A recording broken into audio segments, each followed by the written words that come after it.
dalil-dalil para ulama, pemikiran para ulama, ujungnya itulah yang kemudian kita amalkan. Demikian juga Sahih Bukhari misalnya dalam kitab hadis. Imam Bukhari itu dia menyusun kitabnya hasil dari puluhan tahun dia keliling mengumpulkan hadis di seluruh kota-kota besar di dunia Islam pada waktu itu. Dia pergi ke Baghdad, dia pergi ke Basrah, dia pergi ke Kufah, dia pergi ke Naisabur, dia pergi ke Asfahan, dia tinggalkan desanya yang di Bukhara itu keliling, ambil hadis, pergi ke Mekah, pergi ke Madinah, terkumpullah hadis dalam kitab yang istimewa namanya Sahih Bukhari. Jadi apa yang kita amalkan hari ini itu hasil dari apa yang ditanam oleh para ulama-ulama kita.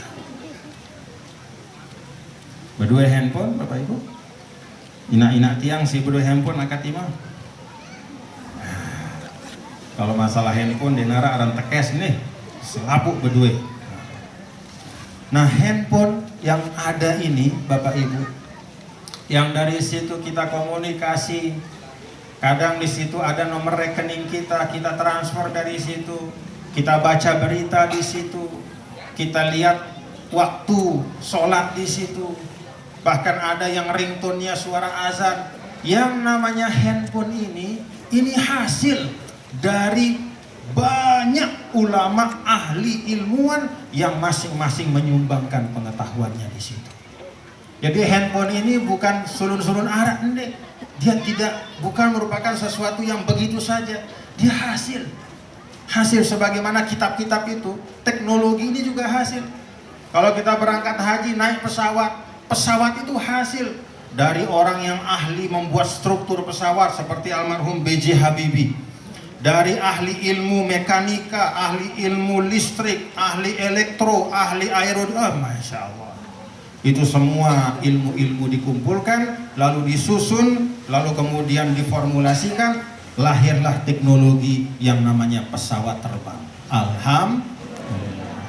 Jadi selapu si tiang pelungguh nikmatin makin niki itu adalah hasil dari pijakan-pijakan ilmu. Ibaratnya anak tangga. Tidak ada yang lahir begitu saja. Semuanya hasil dari olah pikiran para ulama, para ahli. Semuanya tanpa kecuali, termasuk ilmu-ilmu agama. Karena itu Bapak Ibu Saudara sekalian, nih para santriwati, apa peran kalian di dalam masalah ilmu ini? Peran kalian adalah memahami apa yang sudah ada, lalu kalian rangkum, kalian kembangkan, dan kalian amalkan untuk diri kalian dan juga untuk saudara, keluarga, serta untuk masyarakat. Banyak bahan-bahan yang ada, kitab-kitab fikih, boleh buat ringkasannya dalam masalah ini, buat ringkasan-ringkasan, lalu kemudian kalau ada pertanyaan jawab. Demikian pula dalam hadis tafsir, itu peran kita. Ilmu itu kita teruskan dan kita sampaikan. Selama ilmu itu diteruskan dan disampaikan, maka Islam akan tetap hidup di dalam kehidupan kita. Tidak ada Islam tanpa ilmu. Karena itu wahyu yang pertama apa? Iqra bismi rabbikal ladzi. Jadi Islam itu dimulai dengan membaca. Sudah membaca berapa kitab tahun ini? Tahun kemarin ada berapa buku yang diselesaikan? Nah, ayo baca.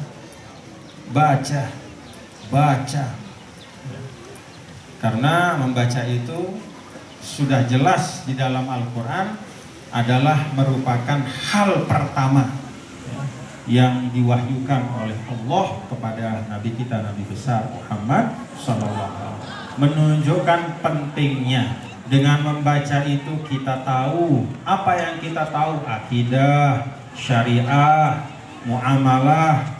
Apa yang kita tahu, sejarah para nabi dan rasul. Apa yang kita tahu, sejarah dari umat-umat sebelum kita. Apa yang kita tahu,